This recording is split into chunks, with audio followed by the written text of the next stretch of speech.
Hai, Assalamualaikum. Bersama saya, Madam Nurislah binti Hamzah dalam video DKV 20253 Manufacturing Processes and Technology chapter kedua, part 2. Okay, tu part 2. Okay, sambungan daripada part 1 Okay, we go for the part 2. Okay, dalam part 2 ni kita akan membincangkan actually the fundamental of masih di dalam tajuk fundamental of method casting, iaitu membincangkan tentang conventional method casting, lebih kepada sand casting lah. Jadi di sini kita akan mulakan dengan apakah jenis pasir ataupun sand yang bersesuaian in order untuk kita menghasilkan acuan daripada acuan pasir ni. Okey, di sini most of the sand yang digunakan adalah silika lah, silika sand lah ataupun SiO2. SiO2 ni dia punya formula kimia adalah Y pasir, Y sand ni, SiO2 ni because of it was inexpensive, murah. Sebab bear in mind that dalam kita punya acuan pasir ni, you guna satu bila nak hasilkan satu produk tu, nak dapatkan produk tersebut, you kena pecahkan acuan tadi. Jadi tak bolehlah buat daripada bahan yang mahal. Sebab bahan yang mahal dia akan merugikan. Kita kena buat dia daripada acuan tadi, daripada bahan yang mudah didapati dan menjimatkan. Jadi di sini bahan yang terbaik adalah SiO2 lah. Sebab SiO2 ni senang je kita nak dapat. Kita boleh ambil daripada pasir lombong, okey, ataupun pasir sungai. Tetapi pasir sungai ni jarang lah digunakan. Sebab jadi kita bincang sebab apa? Kalau kita tengok kat sini dia generally jenis pasir yang digunakan because of naturally bond ataupun bank sand and synthetic. Biasanya yang ni daripada sungai lah,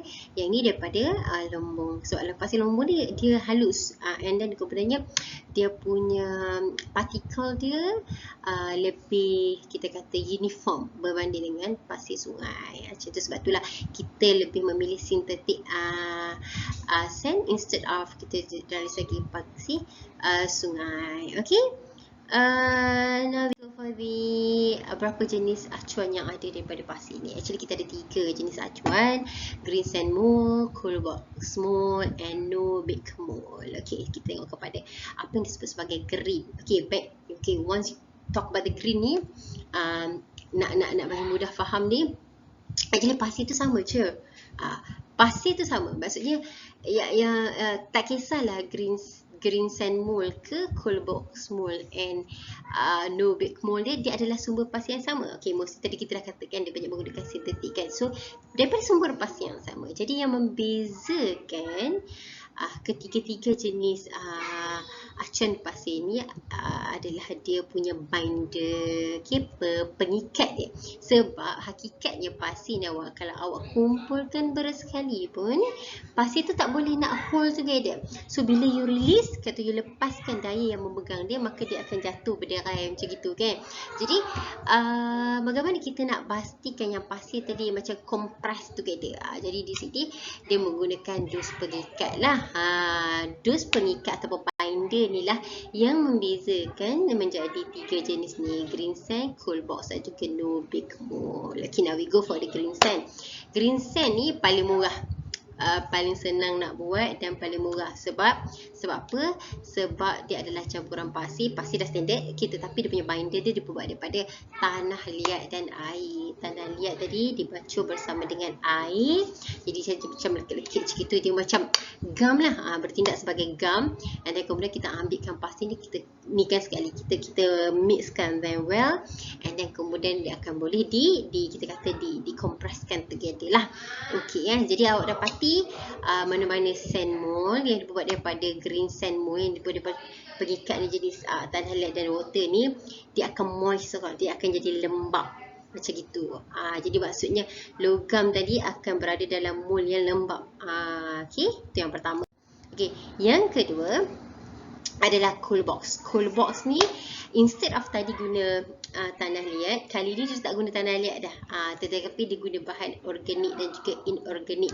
Okay, maksudnya dia ada tumbuh-tumbuhan yang lain mungkin yang dia blend together, and then kemudian what we call it, boleh menjadi bahan pengikat atau kita kata gam kepada kita punya pasir-pasir tadi. Okay, kenapa jenis kedua ini? Because of dia kata greater strength. Tetapi biasalah, kalau dia lebih baik, bermaksud mostly kan secara technically dia lebih baik, maka dia akan jadi lebih murah, lebih mahal kan. Bila dia bagi greater strength yang baik, and then lebih accurate, maka dia lebih mahal lah.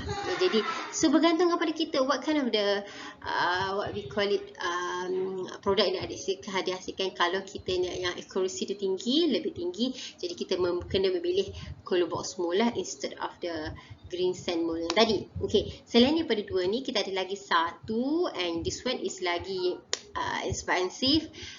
Sebab apa? Dia tak menggunakan heating dan bagai. So kita menggunakan bahan pengikat jenis polymer yang disebut sebagai resin.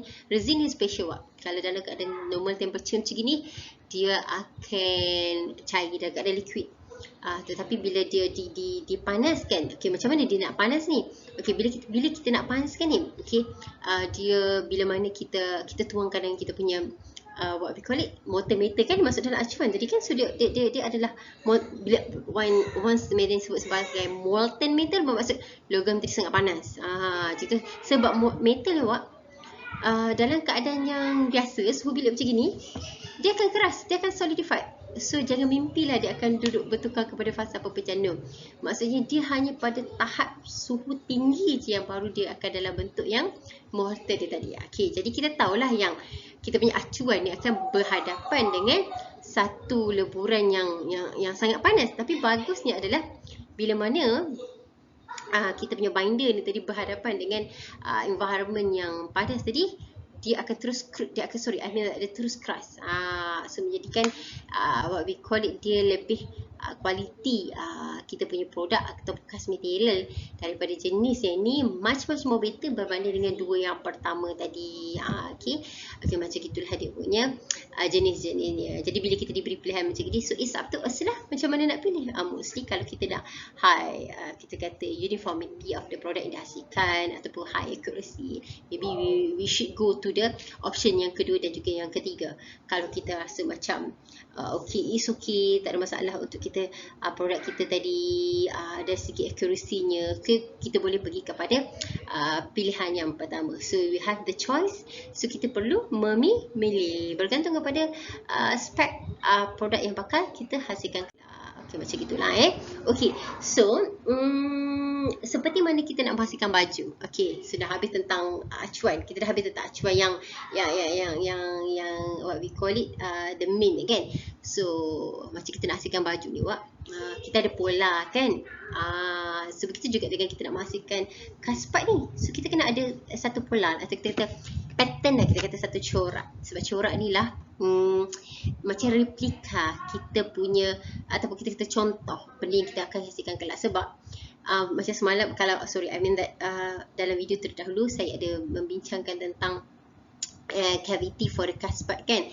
Jadi untuk cavity tu kita nak sediakan ruang untuk kita molten metal mengisi tu dekat yang kaspat yang bakal dihasilkan kelak tu. So for sure kita ada satu kerja terdahulu yang perlu dilaksanakan, which is macam mana kita nak createkan the ruang. Macam gitu ya, macam mana kita nak createkan the ruang tu. Jadi kita kena hasilkan pattern. Okay, so those pattern, kalau you tengok kat sini ada dua classification of pattern lah, corak lah yang kita boleh hasilkan, sama ada removable pattern ataupun disposable pattern. Kalau removable pattern ni, kalau awak nak hasilkan macam sandcast tu kan, satu produk, satu mold satu produk. So kalau awak nak buat another mold, awak boleh menggunakan pattern yang sama. Pattern dia tak musnah lah. Tetapi kalau disposable pattern ni, satu pattern untuk satu produk. Maksud saya satu pattern untuk satu mold. Satu pattern untuk satu mold. Jadi kalau awak nak buat another mold, you kena menghasilkan pattern yang lain. Macam itu. Sebab apa? Sebab pattern ni tadi akan akan hilang semasa proses kita kata penuangan yang bakal berlaku. Macam itu. Okay, now we go for the talk about the removable pattern. Okay, actually dalam removable pattern pula dia ada jenis-jenis pattern. Kita ada solid pattern, split pattern, loose piece pattern, kita ada gated pattern, kita ada match plate pattern. Okay, kalau daripada segi pembuatan ini yang paling senang. Okay, satu single pump ke depan, letak situ, terus tak dalam tu. Tapi masalahnya adalah semasa kita nak menanggalkan ataupun memasang pada kita punya coop and rack, kita punya apa kita kata, kita punya Allah Akbar, I lose the casing lah, casing untuk kita buat kita punya acuan tu kan. Jadi susah pula nak tanggal ni. You tak boleh congkil. Okay, once you congkil, so dia akan ada menghasilkan, kita kata akan menghasilkan we call it, kita dia akan menghasilkan satu tanda lah. Jadi kalau tanda macam congkilan tu, tanda congkilan tu akan berada pada kita punya cavity tu. Jadi nanti bila you cast ataupun you tuang molten metal, dia mengeras, jadi the mark was there lah, tanda tu akan ada lah, which is dia akan merosakkan kita punya part pula channel ni. Jadi kita ada option di sini, instead of kita ada solid pattern yang single sebiji macam ni, baru kita pergi kepada pilihan yang kedua, contoh seperti split pattern atau loose piece pattern. Loose piece kalau tengok ada beberapa bahagian yang dipasang bersama untuk menghasilkan bentuk produk kita nak hasilkan kelak. Dan kita ada gated pattern and kita ada match plate pattern. Okay, kalau nampak dari segi dia, okay, 1, 2, 3, 4, 5 ni, okay, getting higher akan jadi macam getting complicated pattern tersebut. Sebab you nampak macam, oh yang ni kena pasang-pasang, yang ni kena sambung sana, sambung sini kan. Betul. Mungkin dari segi complicated, kita kata kerumitan untuk menghasilkan those pattern tu akan jadi higher and higher lah.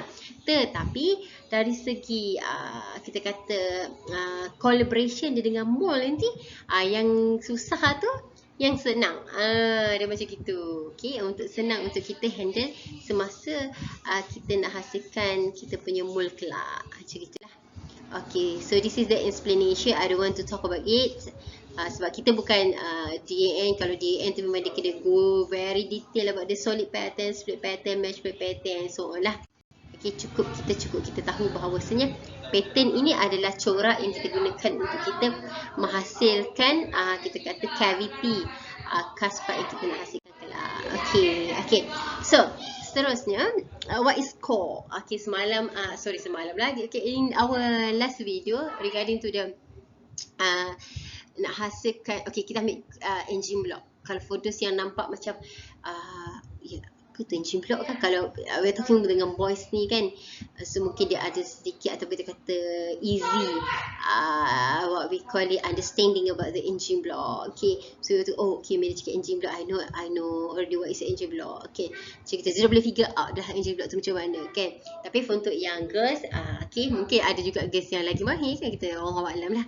Okay, tak kisahlah siapa-siapa girls atau boys yang kita kata tak ada knowledge about the engine block, I do strongly recommend it untuk awak untuk cari dekat YouTube what is engine block. So you boleh tengok the kita kata bentuk engine block tersebut. Biasanya dalam engine block tu dalamnya akan ada cavity kan, kita ada internal cavity, maksudnya ada rongga dekat dalam dia.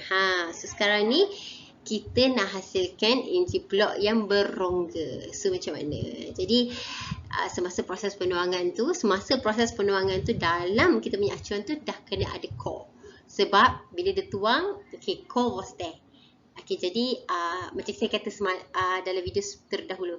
Okay, so nanti ruang yang akan diisi hanyalah ruang yang ditinggalkan di antara dinding kita punya mold here and also kita punya core kat sini. Jadi kosong ni lah yang akan diisi oleh kita punya molten metal. Okay, kalau tak ada, saya take off this core. Kalau tak ada, nanti yang ni semua solid lah, solid. Jadi tak boleh lah hasilkan those internal cavity tu kan. Okay, dia macam gitu. So core are placed in the mold cavity before casting, and then kemudiannya bila dah siap nanti, dah kerah, dah okay, dah jadi dah dinding tu. So yang tengah-tengah core kat tengah ni kita pecahkan. So awak dapatlah ruang kosong dekat situ. Macam gitulah So macam mana kita nak buat core? Sama juga kita ada daripada sumber bahan tadi kan kita ada Colbake, kita ada green sand mold, kita ada bancuhan pasir yang sama. Sedang cerita tu bancuhan pasir tu tadi. Kalau awak menggunakan daripada bancuhan yang sama untuk menghasilkan core ni, kita panggil sebagai green sand core. Tapi kalau kata that awak menggunakan bancuhan, kita kata mix of the gabungan pasir yang berbeza dengan dia punya mold punya, sand mold punya, maka disebut sebagai dry sand core. Okey, itu saja yang membezakan kita punya. Kalau kita ambil daripada sumber yang sama, green sand. Kalau kita dah memang dah siapkan core daripada mixture yang lain, kita sebut sebagai dry sand core. So macam mana kita nak pasang core? Ini adalah contohnya lah. Sebab obviously takkan dia letak hanging kat situ kan, tak boleh lah. Takkan dia letak kat sini hanging je macam gini kan, tak boleh. So dia kena ada something yang memegang dia. Jadi kita ada core print, maksudnya ada extra lebihan yang akan masuk ke dalam kita punya sand casting ni, sand casting mold, sand mold ni, untuk bagi dia stabilize kat situ and also kat sini. Jadi obviously kat sini ada dia punya parting. Okay, bear in mind that dalam kita punya product of sand mold ni, biasanya memang dia akan ada parting line. Okay, jedu dia buat ada parting line because of nanti bila dah keluar, dah ada parting line tu, you pergi grind je. You pergi grind untuk kita buang tajam-tajam yang ada pada parting line tu. Because of, that was the identity lah, identity of the casting. Yang parting line tu, it was the identity of the casting. Yang itu memang you tak boleh nak padam. Maksudnya you tak boleh nak hilang kan. Cuma you boleh trim so that dia jadi licin. Tapi tanda tu memang tak akan hilang lah. Dia macam gitulah Okay, so kalau yang ni kalau kita buat sekeliling dia free lah. Kalau katakan let's say di hujung ni kita nak bagi dia what we call it bersambung macam gini, maksudnya umpama cavity tu kosong kat tengah ni, so kita kena ada additional kita panggil accessory, was called as a chaplet lah. Okay, this chaplet ni macam something yang kita boleh tahan seketika the core, supaya the core ni stabilize kat sini. Kalau tak nanti kita tahan macam ni, kita pegang kat sini je, obviously core ni akan jatuh lah. I mean that because of the gravity, so dia akan turun macam ni kan. Jadi dia tak sama. Jadi dia untuk kita stabilizekan dia punya kedudukan dekat sini, jadi kita akan pasang chaplet kat sini. Macam itulah Okay, so habis tentang pasir, habis tentang core, habis tentang pattern. Now we talk about the sand molding machine. Okay, sand molding machine ni awak. Okay, bila kita dah mix kan, nak kata pancuh ni kan, kata awak ingat dia adalah liquid kan, jadi kita mix, kita campurkan, campurkan kita punya pasir dengan kita punya binder tadi kan, pengikat tadi kan, tak kisahlah awak nak guna clear air ke, awak nak guna organic and inorganic ke, ataupun guna resin, tak kisah. And then bila kita mix them well, and then kemudian kita nak pasang pada kita punya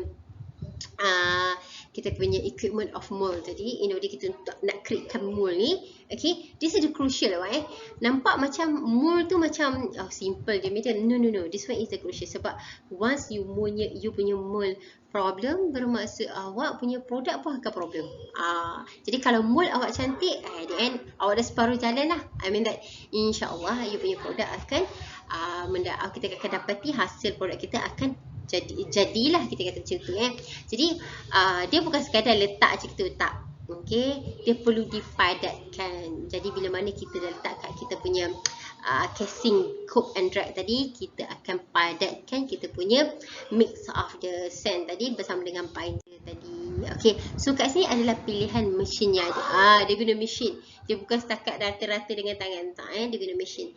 Dia kita gunakan jok. Jok ni macam dia ada table, so dia ada satu kaki. So kaki tu akan hentak. Jadi this one is kita punya pattern yang kita letak temporary sebelum kita akan take off masa kita nak tuangkan logam kelak.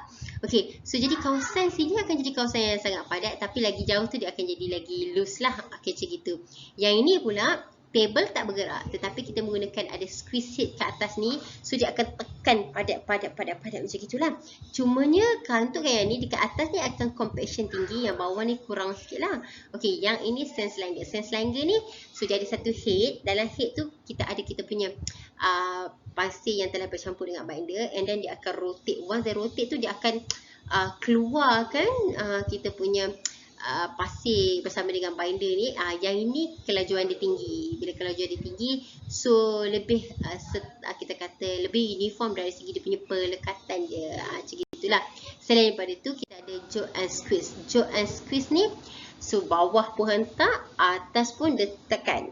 Yang ini adalah kita kata perbezaan antara jolt squeeze dan juga sense lengger. Okay, boleh tengok lah Okay, I don't want to talk about it too much. Okay, now we go for the next slide lah. Okay, alamak, saya punya video cover sikit kat sini kan. Okay, so yang ni adalah okay. Kalau kata dari segi ini adalah bagaimana awak nak memahami SOP, bagaimana kita nak hasilkan metal casting. Metal casting Okay, first thing first, you start dengan drawing. Okay, kita kena ada drawing. Okay, once kita ada drawing, and then kita akan convert it into kita punya cam, and then kemudiannya kita akan hasilkan kita punya print pada kita punya ni lah, what we call it, untuk kita hasilkan pattern lah untuk kita hasilkan pattern. Sebab kalau nak hasilkan removable pattern ni, kita buat daripada logam ataupun daripada kayu, ikutlah bergantung kepada jenis yang kita nak hasilkan. Mostly kita akan buat daripada logam lah, sebab dia boleh guna repetition banyak-banyak kali, macam itulah.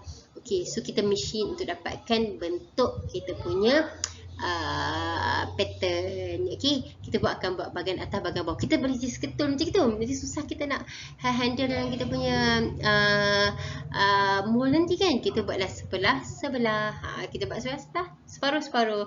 Jadi dia jadi macam gini. Okay, so now kita dah dapat bentuk untuk kita punya pattern, and then kita combine them together. Okay, ni masukkan sini, combine them together, and then kita akan tuang. Yang ni kita buat secara secara manual.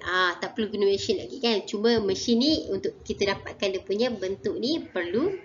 And then kemudiannya kita akan tuangkan molten metal kita untuk dapatkan yang macam ni. This one lah example of you punya produk yang bakal dihasilkan kelak. Cuma ini bukan produk awak lagi. Ini adalah kita kata core half post yang ditampakkan bersama, yang dikombainkan bersama untuk kita menghasilkan rongga pada cavity of kita punya mesin mold kelak. Okay, okay, and then kemudiannya kita dah ada tu, kita akan sediakan kita punya cope. Okay, kita punya cope dengan drag pun kita buat benda yang sama juga. Jadi kemudiannya kita akan tuangkan pasir. Okay, kita akan tuang pasir yang awak nampak macam ni kan. Ini adalah pasir yang telah dipadatkan. Okay, kat mana kita buat macam ni? Tadi dekat mesin tadi. Okay, masa kita dah letak kita punya kita punya pattern. Tapi jangan lupa sprue, runner, riser kita letak sekali lah ni. Okay, dekat cope, dekat drag buat benda yang sama juga. Kat cope, kat drag, maksud kita akan two half, cope and drag ada benda yang sama. Kat mana kedudukan riser, kat mana kedudukan pattern semua. Yang ni lebih complicated untuk kita bincangkan lah. Tetapi bear in mind that okay, nanti kita akan ada dua pieces, dua bahagian yang akan bercantum bersama. So bila dia cantum sama, rongga tu berada di dalam tu. Laluan daripada pouring basing pergi ke sprue, runner, getting system, dose riser, dose vent, dose what we call it, side riser, semua already there lah kat situ. Termasuklah kalau nak masukkan rongga yang macam ni, make sure that yang ni tunggu dulu, nak hasilkan rongga sini tunggu dulu. Okay, so sekarang ni bila dah you buat cope, you dah buat drag, semua settle, you pergi dekat machine tadi, compactkan, so you jadi two half kan. Okay, so sekarang ni okay, dia dah melekat, that pasir yang bercampur dengan binder tadi dah keras, baru you take off.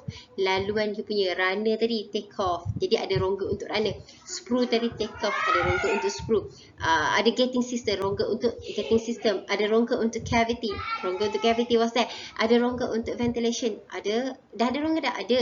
And then kemudiannya what we call it, dah semua, everything was there, the riser was there. Rongga.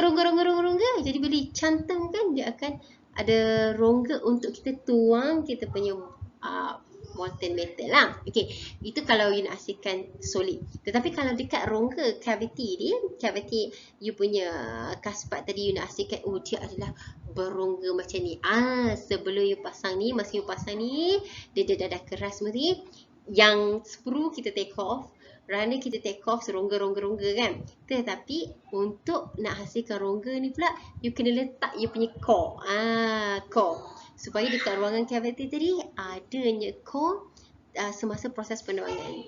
Bila ada core tu nanti kita punya multimeter tadi dia tak mengisilah ruangan core tadi.